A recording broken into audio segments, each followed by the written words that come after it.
আমাদের বেশিরভাগ মানুষ কুল হু আল্লাহ সূরা দিয়ে নামাজ পড়ে নামাজ শর্ট করার জন্য, ঠিক না বেঠিক? তাহলে এবার যদি আমি বলি কারা কারা নামাজ সংক্ষেপ করার জন্য কুল হু আল্লাহ সূরা দিয়ে নামাজ পড়েন, তাহলে দেখা যাবে হাত ওইগুলো আবার উঠছে।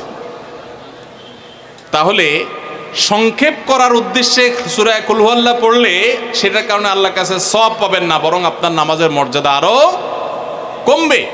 নামাজ কি সংক্ষেপে করতে হয় না লম্বা সময় নিয়ে করতে হয়? আমরা খাওয়াটা খুব ধীরে সুস্থে খাই, ঘুমটা খুব ঠান্ডা মাথায় যায়, কাজকাম খুব ঠান্ডা মাথায় করি, শ্বশুরবাড়ি গেলে খুব আস্তে ধীরে যাই, সব কাজগুলো আমরা ধীরে সুস্থে করা পছন্দ করি। শুধু নামাজের বেলা আসলে, জিকির তসবির বেলা আসলে আমরা 4G 5G গতিতে, তুফান মেইলের গতিতে যত তাড়াতাড়ি সম্ভব করার চেষ্টা করি। সব জায়গায় গতি ভালো না, মোবাইলের নেট স্পিডের গতি ভালো বুঝলাম, কিন্তু তেলাওয়াত যে যত ধীরে ধীরে করবে, নামাজ যে যত আস্তে আস্তে পড়বে। আপনি মসজিদে লক্ষ্য রাখবেন, আপনার মসজিদে যেই লোকটার নামাজের সবচেয়ে বেশি সময় লাগায়, যেই লোকটার 2 রাকাত নামাজে সবচেয়ে বেশি সময় ব্যয় করে, আপনি নিশ্চিত ধরে নেবেন এই লোকটার নামাজি হিসাবে তত আল্লাহর কাছে প্রিয় এবং শ্রেষ্ঠ। অতএব সময় নিয়ে নামাজ পড়বো তো ইনশাআল্লাহ। সূরা ইখলাস, এটাকে আমরা সাধারণত কুল হু আল্লাহ সূরা বলি, তাই না? ইখলাস মানেটা কি? আমরা যেহেতু এই সূরাগুলো নামাজের মধ্যে সবচেয়ে বেশি পাঠ করি, ঠিক না বেঠিক? এই সূরাগুলো অর্থাৎ শেষের দিককার সূরাগুলো আমরা যেহেতু বেশি নামাজের মধ্যে পাঠ করি, এই সূরাগুলোর অর্থ যদি আমি জানি, ব্যাখ্যা যদি আমি জানি, তাহলে নামাজের মধ্যে মনোযোগ ধরে রাখা সহজ হবে। কারণ আপনি মুখে কি পড়তেছেন আপনি নিজে অর্থ বুঝেন না, মন্ত্রের মতো পাঠ করতেছেন, যদিও না বুঝে পড়লেও আপনি সওয়াব পাবেন, কিন্তু না বুঝে পড়লে তো আর এই কোরআনে আল্লাহ কি বলেছে এটা জানতে পারবেন না, না জানলে সে অনুযায়ী আপনি আমলও করতে পারবেন না। এই জন্য আমাদেরকে বুঝতে হবে। এই জন্য সূরা ইখলাস সম্পর্কে আমরা জানি, ইখলাস এই সূরার নাম হলো সূরাতুল ইখলাস বা ইখলাসের সূরা। ইখলাস শব্দের একটা অর্থ হলো পিওর করা, খাঁটি করা। তার মানে আমাদের ইবাদতটা শুধু আল্লাহর জন্য হবে, খাঁটি হবে, এখানে কোনো ভেজাল অন্য কারোর জন্য সেটা হবে না। আমাদের দোয়াগুলো সব শুধু আল্লাহর জন্য হবে, খাঁটি এবং ফ্রেশভাবে আল্লাহর জন্য নিবেদন করবো, সাথে আর কারোর সেখানে শরিক করব না। এই জন্য এই সূরার নাম ইখলাস, যে এই সূরার মধ্যে আল্লাহর ইবাদত, একত্ববাদ, তাওহীদ এটাকে খাঁটি করবার নির্দেশ দেওয়া হয়েছে। আল্লাহর কোনো শরিক নাই, এই জন্য এটাকে সূরা ইখলাস বলা হয়েছে, খাঁটি করার সূরা, ঈমানকে বিশুদ্ধ করা, তাওহীদকে ঠিক করার সূরা। একইভাবে ইখলাসের আরও বিভিন্ন অর্থ এবং বিভিন্ন ব্যাখ্যা আছে, আমরা শুধু এইটুকু বলি। এরপর আসা যাক সূরা কুল হু আল্লাহ, কেন আল্লাহ তাআলা এই সূরাটা নাজিল করলেন? কোরআনে কারীমের বিভিন্ন সূরা, বিভিন্ন আয়াত নাজিলের প্রেক্ষাপট আছে, যেটাকে শানে নুজুল বলা হয়। কেন এই সূরা আল্লাহ তাআলা আমাদেরকে দিয়েছেন, এ সম্পর্কে প্রিয় নবী সাল্লাল্লাহু আলাইহি সাল্লামের এক সাহাবী, তার থেকে একটি হাদিস বর্ণিত আছে। সেই হাদিসের আলোকে আমরা জানি যে মক্কার মুশরিকরা, মক্কার কাফিররা, অবিশ্বাসীরা, তারা প্রিয় নবী সাল্লাল্লাহু আলাইহি সাল্লাম যখন তাওহীদের দাওয়াত দিলেন, আল্লাহর পথে আসার দাওয়াত দিলেন, তারা বলল, মুহাম্মদ, আমরা তো সবার বংশ পরিচয় জানি। সেই যুগে মানুষ উটের পর্যন্ত বংশ পরিচয় জানতো, শিখতো। তো নবী সাল্লাল্লাহু আলাইহি সাল্লামকে তারা জিজ্ঞাসা করেছে, মুহাম্মদ, তোমার যে আল্লাহর কথা বলো, ঈমান আনার জন্য বলো, তোমার আল্লাহর বংশ পরিচয়টা একটু আমাদেরকে জানাও। মক্কার মুশরিকদের এরকম হাস্যকর দাবি শোনার পর প্রিয় নবী সাল্লাল্লাহু আলাইহি সাল্লামের প্রতি আল্লাহ তাআলা এই সূরা নাজিল করে তাদের এই প্রশ্নটা যে অবান্তর, আল্লাহ তাআলার যে কোনো বংশ পরিচয় নাই, আল্লাহর যে কোনো জন্মদাতা নাই, তিনি যে কোনো জন্মদাতার মুখাপেক্ষী নন, সে বিষয়টাকে আল্লাহ তাআলা বিশদভাবে এই সূরাতে বিবৃত করেছেন, বর্ণনা দিয়েছেন। এই জন্য ওই প্রেক্ষিতে এই সূরাটা নাজিল হয়েছে। কোনো ওলামা একরাম, কোনো মুফাসসিরগণ অবশ্য ভিন্ন আরও একাধিক কথাও বলেছেন, তবে এটি সবচেয়ে প্রসিদ্ধ এবং বেশিরভাগ মুফাসসিরদের মতে এটি যে সূরা ইখলাস, কুল হু আল্লাহ সূরা নাজিল হয়েছে মক্কার মুশরিকরা প্রিয় নবী সাল্লাল্লাহু আলাইহি সাল্লামের কাছে আল্লাহর বংশ পরিচয় জানতে চাওয়ার মতো মূর্খতাসুলভ প্রশ্ন করেছে, সেই প্রশ্নের জবাবে এই সূরায় আল্লাহ রাব্বুল আলামিন বিস্তারিত বিবরণ দিয়েছেন। এবার আসুন আমরা এই সূরায় কি বলেছেন আল্লাহ রাব্বুল আলামিন সে বিষয়ে জানবো, এবং সেই সাথে এই সূরাটার বিশেষ ফজিলত আছে, সূরা ইখলাসের আবার স্পেশাল ফজিলত আছে, কি সেটা আমরা জানবো ইনশাআল্লাহ তাআলা। আমরা প্রথমে আসুন সূরার অর্থ আমরা জেনে নেই। কুল হুয়াল্লাহু আহাদ, আমার সাথে সাথে আপনারা বলুন, কুল হুয়াল্লাহু আহাদ, আল্লাহুস সামাদ, লাম ইয়ালিদ ওয়া লাম ইউলাদ ওয়া লাম ইয়াকুল লাহু কুফুয়ান আহাদ। কুল হুয়াল্লাহু আহাদের অর্থ হলো বলুন, কুল মানে বলুন। এই কুলটা বড় কাফের কুল। আমরা অনেকে কয় রস্যকার কুল ও কুল বড়ই লিখতে যে কুল লেখি আমরা ওই রকম বলি। এই কাফটা ভেতর থেকে আসবে, কুল কুল কুল বললে তার অর্থ হবে বলো।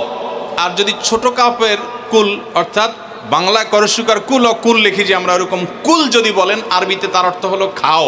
একটা হলো বলো আরেকটা হলো খাও। অর্থের মধ্যে বেশ কম আছে না নাই? অনেক বেশ কম। কোথায় খাওয়া আর কোথায় বলা।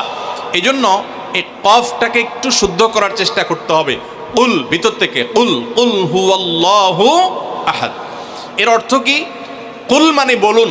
আল্লাহ তাআলা তার রাসূলকে বলছেন, হে রাসূল, আপনার ভেতরে যে বিশ্বাস আছে তাওহীদের প্রতি, সেই বিশ্বাসকে প্রকাশ করে বলুন হুয়াল্লাহু, হুয়া মানে তিনি, আল্লাহ মানে তো আল্লাহ। বলুন যে তিনি আল্লাহ, আহাদ মানে একক, অদ্বিতীয়, তার কোনো শরিক নাই, তার কোনো অংশীদার নাই, তিনি একক। বংশ পরিচয়ে তার থাকার প্রশ্নই ওঠে না। যিনি একক, যিনি অদ্বিতীয়, যার কোনো শরিক নাই এবং যার কোনো পার্টনার নাই, যার কোনো ফ্যামিলির সদস্য নাই, যিনি একক, তার বংশ পরিচয় জানতে চাওয়া এটা মূর্খতা এবং অজ্ঞানতা। এই জন্য আল্লাহ রাব্বুল আলামিন জানিয়েছেন কুল হুয়াল্লাহু আহাদ, বলে দিন তিনি আল্লাহ যিনি একক, আল্লাহুস সামাদ, আল্লাহ হলেন সমাদ। সমাদ শব্দের অর্থ হলো যে তিনি হলেন সেই মহান সত্তা সবাই যার কাছে মুখাপেক্ষী, তিনি কারোর কাছে মুখাপেক্ষী নন। সমাদ মানে হলো যিনি অমুখাপেক্ষী, যিনি কারোর মুখাপেক্ষী না। পৃথিবীর সকল সৃষ্টি তার মুখাপেক্ষী, তিনি কারো মুখাপেক্ষী না। যেহেতু তিনি কারো মুখাপেক্ষী না, অতএব তার বাপেরও প্রয়োজন নাই, তার মায়েরও প্রয়োজন নাই, তার সন্তানের প্রয়োজন নাই, বন্ধুর প্রয়োজন নেই, তার কারোর কোনো প্রয়োজন নেই। সবার তাকে প্রয়োজন, কিন্তু তিনি কারোর কাছে মুখাপেক্ষী নন। আল্লাহুস সামাদ, লাম ইয়ালিদ ওয়া লাম ইউলাদ। যেহেতু তিনি কারো মুখাপেক্ষী নন, এই জন্য তিনি কাউকে জন্ম দেননি। ওয়া লাম ইউলাদ, এবং তাকেও কেউ জন্ম দেয়নি। যেহেতু তিনি কোনো কারো মুখাপেক্ষী নাই, জন্য তার বাপমারও প্রয়োজন নাই। আমরা দুনিয়াতে আসার জন্য বাপমার মুখাপেক্ষী, বাপমা ছাড়া আসতে পারে না। যেহেতু আল্লাহ কারো মুখাপেক্ষী নন, এই জন্য তার কোনো জন্মদাতার প্রয়োজন হয়নি। ওয়া লাম ইউলাদ, এবং তিনি কাউকে জন্ম দেননি। কারণ আমাদের সন্তান সন্ততি জন্ম দিতে হয় আমাদের প্রয়োজনে, কারণ আমার বংশধারা ধরে রাখতে হবে, আমার নামটা ধরে রাখতে হবে, আমার সম্পদ রক্ষণাবেক্ষণ করতে হবে, বৃদ্ধকালে আমাকে দেখাশোনা করতে হবে। এইসব কারণে আমাদের সন্তানের প্রয়োজন হয়। আল্লাহ তাআলা যেহেতু মুখাপেক্ষী নন কোনো কিছুর প্রতি, এই জন্য তার কাউকে জন্ম দিয়ে তার বংশটিকে রাখারও প্রয়োজন নাই, আবার তাকে কেউ জন্ম দেওয়ারও প্রয়োজন নাই। ওয়ালাম ইয়াকুল্লাহু কুফুয়ান আহাদ, আর তার কোনো সমকক্ষ নাই, তার সমান কেউ নাই, তার সাথে কোনো প্রকার সাদৃশ্য হতে পারে এমন আর কেউ নাই। তিনি অদ্বিতীয়, তিনি একক। এই ছোট ছোট 4টি সূরায় আল্লাহ তাআলার 3টি গুণবাচক নাম আল্লাহ উল্লেখ করেছেন। আল্লাহর মূল নাম যেটা সেটা উল্লেখ করেছেন আল্লাহ, তার জাতে পাকের নাম। আর এর পাশাপাশি আরো 2টি গুণবাচক নাম উল্লেখ করেছেন। এক হলো আহাদ মানে একক, এটা আল্লাহর গুণবাচক নাম। আর এটা হলো সমাদ, এটাও আল্লাহর গুণবাচক নাম। এই নামগুলো আল্লাহ তাআলা উল্লেখ করেছেন। এই যে সূরাটা, সূরা ইখলাস আমরা জানলাম, এর অর্থ আমরা শুনলাম। এই সূরার ফজিলত কি? 3টা ফজিলত আপনারা শুনেন। 1 নম্বর, নবী করিম সাল্লাল্লাহু আলাইহি সাল্লাম বলেছেন এই সূরা ইখলাস এটা হলো কোরআনে কারীমের 3 ভাগের 1 ভাগ। বলেন সুবহানাল্লাহ। সূরা ইখলাস বা কুল হুয়াল্লাহ সূরাটা হলো কোরআনে কারীমের কয় ভাগের 1 ভাগ? 3 ভাগের 1 ভাগ। 3 ভাগের 1 ভাগের মানে কি? এই সম্পর্কে কোন তাফসীরবিদগণ বলেছেন এর মানে হলো গোটা কোরআনে আল্লাহ তাআলা মৌলিকভাবে 3টা বিষয়ের আলোচনা করেছেন। কয়টা বিষয়? এই পুরো কোরআন জুড়ে আল্লাহ তাআলা আলোচনা করেছেন কয়টা বিষয়ে? 3টা বিষয়। নাম্বার 1 তাওহীদ, একত্ববাদ, ঈমান সম্পর্কে। নাম্বার 2 আখবার, বিভিন্ন জাতি গোষ্ঠীর ইতিহাস আল্লাহ এখানে আলোচনা করেছেন। নাম্বার 3 এই কোরআন আল্লাহ তাআলা আলোচনা করেছেন আহকাম বা বিধিবিধান। ঈমানটা মানুষের, বিশ্বাসটা মানুষের সবচেয়ে গুরুত্বপূর্ণ। বিশ্বাস মানুষকে পরিচালনা করে, জন্য কোরআনে এটার আলোচনা সবচেয়ে বেশি। এরপর ইতিহাসের আলোচনা মানুষের অনেক বেশি প্রয়োজন শিক্ষা গ্রহণ করবার জন্য পূর্বের ঘটনাবলী থেকে, সেজন্য সেগুলোও আছে। আর 3 নম্বর বিধিবিধান, মানুষ কিভাবে চললে কোন দিকে গেলে লাভ হবে, কোথায় গেলে ক্ষতি হবে, সে হালাল হারামের বিবরণ কোরআনে আছে। 3টা বিষয়ের আলোচনার মধ্যে একটা হলো তাওহীদ বা ঈমান। এই সূরা ইখলাস এমন একটা সূরা কোরআনের, এই একটা সূরাতে পুরা সূরার 4টা আয়াতের সবগুলো আয়াতে শুধু ঈমান সম্পর্কে, শুধু আল্লাহর জাত সম্পর্কে বলা আছে, বলেন সুবহানাল্লাহ। ভাইরা আমার, এই সূরা ইখলাস বা সূরা কুল হু আল্লাহ, এটা কোরআনে কারীমের 3 ভাগের 1 ভাগ। এটার একটা ব্যাখ্যা। আরেকটা ব্যাখ্যা হলো, কোরআনে কারীম যদি কেউ পুরাটা পড়তে পারে, যে পরিমাণ সওয়াব সে লাভ করবে। শুধু কুল হু আল্লাহ সূরা যদি একবার পাঠ করে, কয়বার? একবার যদি পাঠ করে, কোরআনে কারীমের 3 ভাগের 1 ভাগ তেলাওয়াত করার সওয়াব আল্লাহ তাআলা ওই ব্যক্তিকে দান করেন। তাহলে যদি কেউ 3 বার পাঠ করে, তাহলে এখান থেকে বোঝা যায় যে আল্লাহ তাআলা তাকে পুরা কোরআন একবার তেলাওয়াতের সওয়াব দান করবেন। পুরা কোরআন কষ্ট করে তেলাওয়াত করলে সেটার যে মর্যাদা হবে সেটা অবশ্যই ভিন্নতর। কিন্তু 3 কুল সূরা ইখলাস এটাকে 3 বার পাঠ করলে আল্লাহ রাব্বুল আলামিন কোরআনে কারীমের পূর্ণাঙ্গ কোরআন তেলাওয়াতের সওয়াব পাবেন বলে অনেক উলামা ইকরাম, মুহাদ্দিসিন ইকরাম বলেছেন এই হাদিসের আলোকে। এটা হলো এর দ্বিতীয় ফজিলত, প্রথম ফজিলত। দ্বিতীয় ফজিলত হলো, আমাদের প্রিয় নবী সাল্লাল্লাহু আলাইহি ওয়াসাল্লামের সময় তিনি এক দলকে একটা অভিযানে পাঠিয়েছেন। তাদের মধ্যে যিনি ইমাম সাহেব ছিলেন, ওই আল্লাহর বান্দা প্রত্যেক নামাজের মধ্যে যে কোনো সূরা পড়তেন, যে কোনো কেরাত পড়তেন, শেষে সূরা ইখলাসটা অবশ্যই পাঠ করে তারপর রুকুতে যাইতেন। এখন সাহাবীদের মধ্যে একটা প্রশ্ন দেখা দিল যে এই লোকটা প্রত্যেক রাকাত নামাজে সূরায়ে ফাতিহা, আলহামদু সূরা পাঠ করার পর যেই সূরাই পড়েন, যেই কেরাতই পড়েন, সাথে আবার কুল হু আল্লাহটা কেন পড়েন? আমরা তো নবী সাল্লাল্লাহু আলাইহি ওয়াসাল্লাম কিরম করতে দেখি নাই। তখন সাহাবীরা এসে নবী সাল্লাল্লাহু আলাইহি ওয়াসাল্লামকে জিজ্ঞাসা করলেন, ইয়া রাসূলুল্লাহ, আমাদের ইমাম সাহেব যাকে আমাদের সাথে আপনি দিয়েছেন, যিনি আমাদের সাথে আসেন, এই ব্যক্তি প্রত্যেক রাকাতে অন্য যা পড়ুক আর না পড়ুক, এই কুল হু আল্লাহ সূরাটা উনি পড়েই পড়ে, এটা উনি ছাড়ে না। এর কারণটা কি? তখন নবী সাল্লাল্লাহু আলাইহি ওয়াসাল্লাম জিজ্ঞাসা করলেন ওই ব্যক্তিকে যে তুমি কেন এই সূরা পাঠ করো? অবশ্যই অবধারিতভাবে সূরা ফাতিহা না প্রত্যেক রাকাতে ফিক্সড, অন্য কোনো সূরা তো ফিক্সড না। তুমি অন্য যাই পড়ো, সাথে প্রত্যেক রাকাতে কুল হু আল্লাহ দিয়ে শেষ করে তারপর রুকুতে যাও কেন? তখন সে সাহাবী বলেন, ইয়া রাসূলুল্লাহ, আমি কেন পড়ি? কারণ কোরআনে কারীমে এই একটা সূরা, সূরা ইখলাস বা কুল হু আল্লাহ সূরাটা একমাত্র সূরা, যেই সূরার শুরু থেকে শেষ পর্যন্ত সবগুলো আয়াতে শুধু আমার আল্লাহর কথা বলা আছে। কোরআনের অন্য কোনো সূরা এমন নাই যেই সূরার শুরু থেকে শেষ পর্যন্ত পুরো সাবজেক্ট আগা টু গোড়া পর্যন্ত সবগুলো বিষয়, সবগুলো আয়াতে শুধুমাত্র আল্লাহর পরিচয় দেওয়া হয়েছে, এমন আরেকটা সূরা নেই। যেহেতু এখানে শুধু আল্লাহর কথাই বলা হয়েছে, এই জন্য এই সূরাকে আমার অনেক বেশি পছন্দ হয়, এই জন্য এই সূরাকে অনেক বেশি আমি ভালোবাসি। আমার আল্লাহর আলোচনা এখানে। অন্যান্য সূরাতে কোথাও ইতিহাস, কোথাও হালাল হারাম, কোথাও বিধিবিধান, কোথাও অন্যান্য আলোচনা আছে, কিন্তু এই সূরায় শুধু আমার আল্লাহর কথা বলা আছে। এই জন্য আল্লাহর মহব্বতে এই সূরাকে আমি অনেক ভালোবাসি, কুল হু আল্লাহ সূরাকে। নবী করিম সাল্লাল্লাহু আলাইহি ওয়াসাল্লাম তখন বলেছেন, তোমার এই ভালোবাসার কারণে আমার কাছে ওহী আল্লাহ পাঠিয়েছেন যে আল্লাহ তাআলা তোমাকে স্পেশালি ভালোবাসেন। এবং অন্য বর্ণনায় আসছে নবী সাল্লাল্লাহু আলাইহি ওয়াসাল্লাম বলেছেন, হুব্বুকা ইয়াহা ইউদখিলুকাল জান্নাহ, তুমি এই সূরাকে যে ভালোবাসো, এই ভালোবাসার কারণে আল্লাহ তাআলা তোমাকে জান্নাতে প্রবেশ করাবেন, সে ওয়াদা করেছে। অতএব ভাইরা আমার, সূরা ইখলাস বা কুল হু আল্লাহ সূরাকে স্পেশালি আমরা মহব্বত করব, ঠিক আছে না ইনশাআল্লাহ? এই সাহাবীর পাশাপাশি মদিনায় আরেক সাহাবী, তিনিও ইমামতি করতেন এবং ইমাম হিসাবে দায়িত্ব প্রাপ্ত ছিলেন নবী সাল্লাল্লাহু আলাইহি ওয়াসাল্লাম তরফ থেকে। তিনিও একই কাজ করতেন। তার ব্যাপারেও নবী সাল্লাল্লাহু আলাইহি ওয়াসাল্লামের একই রকমের জবাব দেওয়ার কথা আমরা হাদিস থেকে জানতে পারি। সেখান থেকে সূরা ইখলাসের মর্যাদা বোঝা যায়। আমরাও অনেকে সূরা ইখলাস প্রায় রাকাতে পড়ি, আছে না নাই? আপনারা কারা কারা একা একা যখন নামাজ পড়েন, নফল হোক, সুন্নত হোক বা ফরজ হোক, যখন নামাজ পড়েন প্রায় রাকাতে সূরা কুল হু আল্লাহ পড়েন? কারা কারা একটু হাত তোলেন তো। আচ্ছা, হাত নামান। খুশি হয়ে হাত তুলছেন, মনে করছেন প্রশংসা পাবেন। প্রশংসা না, বরং একটা বদনাম পাওয়ার ভয় আছে।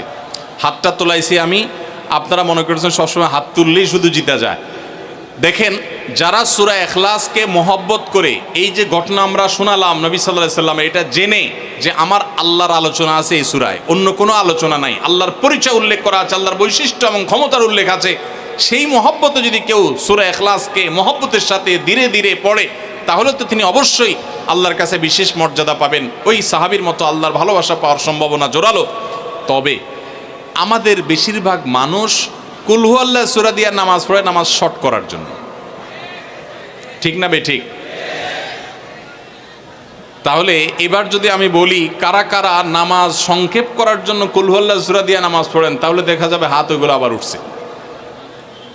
তাহলে সংক্ষেপ করার উদ্দেশ্যে সূরা কুল হু আল্লাহ পড়লে সেটার কারণে আল্লাহর কাছে সওয়াব পাবেন না, বরং আপনার নামাজের মর্যাদা আরো কমবে। নামাজ কি সংক্ষেপে করতে হয় না লম্বা সময় নিয়ে করতে হয়? আমরা খাওয়াটা খুব ধীরে সুস্থে খাই, ঘুমটা খুব ঠান্ডা মাথায় যায়, কাজকাম খুব ঠান্ডা মাথায় করি, শ্বশুরবাড়ি গেলে খুব আস্তে ধীরে যাই, সব কাজগুলো আমরা ধীরে সুস্থে করা পছন্দ করি। শুধু নামাজের বেলা আসলে, জিকির তসবির বেলা আসলে আমরা 4G 5G গতিতে, তুফান মেলের গতিতে যত তাড়াতাড়ি সম্ভব করার চেষ্টা করি। সব জায়গায় গতি ভালো না, মোবাইলের নেট স্পিডের গতি ভালো বুঝলাম, কিন্তু তেলাওয়াত যে যত ধীরে ধীরে করবে, নামাজ যে যত আস্তে আস্তে পড়বে, আপনি মসজিদে লক্ষ্য রাখবেন, আপনার মসজিদে যেই লোকটার নামাজের সবচেয়ে বেশি সময় লাগায়, যেই লোকটার 2 রাকাত নামাজে সবচেয়ে বেশি সময় ব্যয় করে, আপনি নিশ্চিত ধরে নেবেন এই লোকটার নামাজি হিসাবে তত আল্লাহর কাছে প্রিয় এবং শ্রেষ্ঠ। অতএব সময় নিয়ে নামাজ পড়বো তো ইনশাল্লাহ। আমাদের অনেকেরই তাড়াহুড়া করে নামাজ পড়ার স্বভাব আছে ভাইরা, ভালো না এটা। যাই হোক, তো সূরা ইখলাস আমরা এটাকে সংক্ষেপ করার জন্য পড়বো না, মহব্বত করার জন্য পড়বো আজ থেকে, ঠিক আছে তো ইনশাল্লাহ। কুল হুয়াল্লাহ সূরার আরেকটি ফজিলত বলে আমি শেষ করতে চাই, সেটি হলো যে নবী করিম সাল্লাল্লাহু আলাইহি সাল্লামের একটা হাদিস আছে যে কেউ যদি 10 বার সূরা ইখলাস বা কুল হুয়াল্লাহ সূরা পাঠ করে, কয়বার? 10 বার, রাতে দিনে যে কোনো সময় 10 বার যদি কেউ কুল হুয়াল্লাহ সূরা পাঠ করে, আল্লাহ নবী সাল্লাল্লাহু আলাইহি সাল্লামের হাদিসে ওয়াদা রয়েছে আল্লাহ তাআলা ওই ব্যক্তির জন্য জান্নাতে একটা বিশাল প্রাসাদ নির্মাণ করবেন।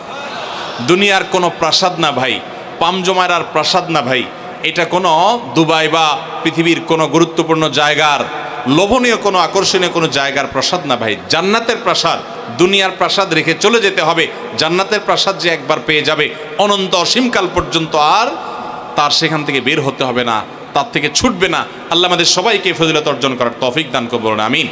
তাহলে সূরা ইখলাস 10 বার মাঝে মধ্যে পড়তে যদি আমরা চেষ্টা করি, পুরা সূরাটা একবার পড়তে 1 মিনিট সময় কিন্তু লাগে না।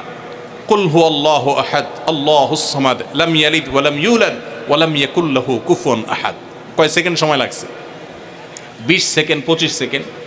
আপনি চাইলে 1 মিনিটে 3 বার কুল হুয়াল্লাহ সূরা পড়তে পারেন, তার মানে 1 মিনিটে পুরো কোরআন খতম দেওয়ার সওয়াব আপনি লাভ করতে পারেন। তাহলে অবসর সময়গুলোতে আমরা মুখস্থ তো সবারই আছে, পড়ার চেষ্টা করবো না ইনশাআল্লাহ। আল্লাহ আমাদের সবাইকে তৌফিক দান করুন। এবং পড়ার পাশাপাশি এই সূরাতে আল্লাহর একত্ববাদের কথা বলা আছে, মূল বিষয়টা সেটা, শুধু সওয়াব আহরণ করাই উদ্দেশ্য না, বরং এখান থেকে আল্লাহর একত্ববাদের শিক্ষা নিতে হবে।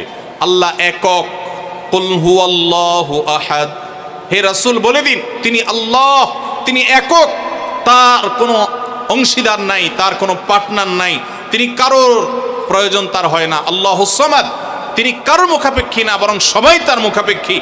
লাম ইয়ালিদ ওয়া লাম ইউলাদ, তাকে কেউ তিনি কাউকে জন্ম দেননি আর তাকেও কেউ জন্ম দেয়নি। ওয়া লাম ইয়াকুল লাহু কুফুয়ান আহাদ, তার কোনো সমকক্ষ নাই। ভাইরা আমার, আমাদের সমাজে এক শ্রেণীর নাস্তিক আছে, বরং সকল নাস্তিক ইসলাম এবং মুসলমানদের প্রতি বিদ্বেষ লালন করে, তাদের বড় অংশ। এই নাস্তিকদের একটা কমন প্রশ্ন হলো, তারা বলে আল্লাহ যদি আমাদের সবার সৃষ্টিকর্তা হয় তো আল্লাহর সৃষ্টিকর্তা কে? নাউজুবিল্লাহ। এরকম একটা প্রশ্ন নাস্তিকরা করে। নবী সাল্লাল্লাহু আলাইহি সাল্লামকে কোনো কোনো মুফাসসিরদের মতে এই প্রশ্নটাই করেছিল ইহুদিরা। কারা প্রশ্ন করেছিল? ইহুদিরা। সেই জবাবে আল্লাহ তাআলা এই আয়াত নাজিল করেছেন এবং জানিয়েছেন যে আল্লাহ তিনি কারোর জন্ম দেওয়ার মুখাপেক্ষী নন, তাকে কেউ জন্ম দেয়নি, তিনি কারোর মুখাপেক্ষী নন। এখন প্রশ্ন হতে পারে, আচ্ছা আল্লাহ তাআলা তিনি আমাদের সৃষ্টি করলেন বুঝলাম, তাহলে আল্লাহকে কে সৃষ্টি করলো, যেটা নাস্তিকরা করেছে? এই প্রশ্নটা একটা অমূলক প্রশ্ন এবং ভুল প্রশ্ন। এই প্রশ্নটা একটা ভুল প্রশ্ন। কিভাবে ভুল প্রশ্ন? আল্লাহ তাআলা কি সৃষ্টি না স্রষ্টা? সবাই উত্তর দেন। আল্লাহ কি সৃষ্টি নাকি সৃষ্টিকর্তা? আল্লাহ যদি সৃষ্টিকর্তা হন, স্রষ্টা হন, তাহলে তার আবার যদি সৃষ্টিকর্তা খোঁজেন, সৃষ্টিকর্তার জন্য যদি আবার সৃষ্টিকর্তা খোঁজেন, তাহলে তিনি তো আর সৃষ্টিকর্তা হলেন না, তাহলে তিনি সৃষ্টি হয়ে গেলেন। কথা বুঝেন নাই? যার স্রষ্টা থাকে তাকে সৃষ্টি বলে। আমার একজন স্রষ্টা, এক সত্তা আছে, স্রষ্টা, যিনি আমাকে সৃষ্টি করেছেন, আপনাকে সৃষ্টি করেছেন, তাহলে আমরা হলাম সৃষ্টি। যাকে কেউ সৃষ্টি করে তিনি হলেন সৃষ্টি। আমাদের আল্লাহর যদি আরেকজন স্রষ্টা আপনি খোঁজেন, তার মানে আপনি আল্লাহকে সৃষ্টি মনে করতেছেন। আসলে আল্লাহ তো সৃষ্টি না, তিনি হলেন কে? স্রষ্টা। স্রষ্টার আর কোনো সৃষ্টিকর্তার প্রয়োজন। যদি বলেন যে আল্লাহরও আবার সৃষ্টিকর্তা লাগবে, তখন তো প্রশ্ন আসবে সেই সৃষ্টিকর্তার আবার সৃষ্টিকর্তাকে। এইভাবে তো অনন্ত অসীমকাল পর্যন্ত যেতে থাকবে, এটা তো হতে পারে না। এই জন্য পৃথিবীর সব কিছু, সৃষ্টি জগতের সব কিছু কোনো কারণ ছাড়া হয় না। এক মহান সত্তা আল্লাহ রাব্বুল আলামিন, তিনি এমন এক সত্তা যে তিনি নিজে সব কিছু সৃষ্টিকর্তা, তাকে কেউ সৃষ্টি করেন নাই। তার আগে চিন্তা করে যদি আপনি হয়রান হন তো আল্লাহর কাছে পানা চাইবেন, বরং এই চিন্তা না করে আপনি আল্লাহর প্রতি ঈমান আনবেন, শয়তান থেকে পানা চাইবেন। এই যে তিন কুল, এই তিন কুলের আমল এত গুরুত্বপূর্ণ যে আপনাকে শয়তান যখন মনের ভিতর আল্লাহর অস্তিত্ব নিয়ে বাজে চিন্তা করায়, আমাদের কাছে যেসব প্রশ্ন আসে আজকাল, শত শত প্রশ্ন আসে যে হুজুর হঠাৎ করে মনের মধ্যে আল্লাহ সম্পর্কে বাজে চিন্তা আসে, খারাপ চিন্তা আসে, খারাপ কথা মনের মধ্যে আসে, এটা শয়তান করায়। এটা যখন মনের মধ্যে আসবে, সাথে সাথে আউযু বিল্লাহি মিনাশ শাইতানির রাজিম পড়বেন, এই সূরা ইখলাস ফালাক নাস পড়বেন, এবং বাম দিকে প্রতীকী থুতু শুয়ের আগায় যে পরিমাণ থাকে এরকম থুতু বাম দিকে যদি নিক্ষেপ করেন এবং আউযু বিল্লাহ পাঠ করেন, আল্লাহ তাআলা শয়তান থেকে পানাহ দান করবেন। এবং মনে রাখবেন, মুসলমানের মনের ভিতরে আল্লাহ সম্পর্কে বাজে চিন্তা আসলে বুঝতে হবে যে ইবলিস হাজির হয়ে গেছে। কে হাজির হয়েছে? ইবলিস আমার মনের ভিতরে কুচিন্তা ঢুকাচ্ছে। এটা মনে হওয়ার সাথে সাথে আমি আরো জোরসে বলবো, কুল হুয়াল্লাহু আহাদ আল্লাহুস সামাদ লাম ইয়ালিদ ওয়া লাম ইউলাদ ওয়া লাম ইয়াকুল লাহু কুফুয়ান আহাদ। আল্লাহ আমাদের সবার ঈমানকে হেফাজত করার তৌফিক দান করুন।